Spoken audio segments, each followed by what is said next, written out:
দর্শক, সিরাজগঞ্জে এনায়েতপুর ইসলামিয়া উচ্চ বিদ্যালয় মাঠে চলছে বিএনপি সমাবেশ। সেখানে রয়েছেন সহকর্মী গোলাম মোস্তফা রুবেল। সরাসরি তার কাছে যাব। রুবেল, সমাবেশে কেন্দ্রীয় নেতাদের মধ্যে কে কে উপস্থিত রয়েছেন সেটি একটু জানতে চাই।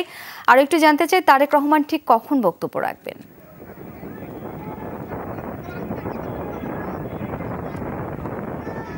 শাওন, আসলে তারেক রহমান সেভাবে বক্তব্য দিতে পারেনি। তার আগেই এক প্রচণ্ড ঝড় এবং বৃষ্টি শুরু হয়ে গেছে।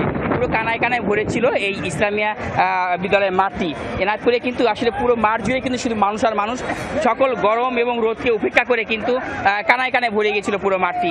ইতিমধ্যে কিন্তু নৌকা যোগে চৌহালি থেকে প্রচুর মানুষ এসেছিল। শ্রীলঙ্কা আবারও রপ্তানিতে শীর্ষে এবং সেই মানুষের কিন্তু কানায় কানায় ভরে তারা গিয়েছিল। কিন্তু ইতিমধ্যেই কেন্দ্রীয় নেতা হিসেবে এসেছেন রুহুল কবির রিজভী, আমির ইসলাম খান আলিম এবং সেই সাথে রোমানা মাহমুদ সহ আরও কেন্দ্রীয় নেতৃবৃন্দ এসেছিল। কিন্তু প্রচণ্ড বৃষ্টির কারণে, ঝড়ের কারণে আসলে সম্ভব হয়নি এই তারেক জিয়ার বক্তব্য দেওয়া। তবে তারেক জিয়ার বক্তব্য শোনার জন্য কিন্তু অনেক অধীর অপেক্ষায় বসেছিল। এখানে ইকবাল হাসান মাহমুদ টুকু তারও বক্তব্য দেওয়ার কথা ছিল, কিন্তু সবকিছুই পণ্ড হয়ে গেছে এই প্রচণ্ড ঝড় এবং বৃষ্টির কারণে।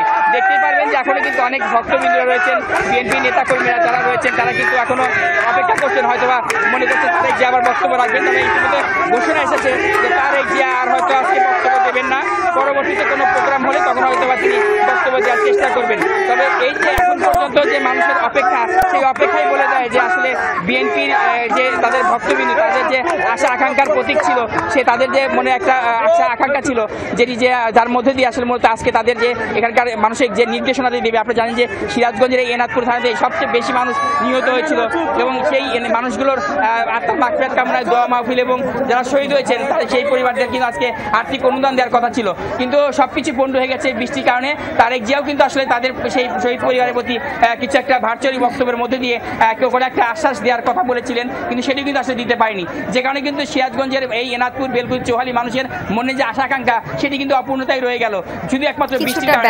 ঘটলো আসলে আবহাওয়ার কারণে। ধন্যবাদ রুবেল আপনাকে।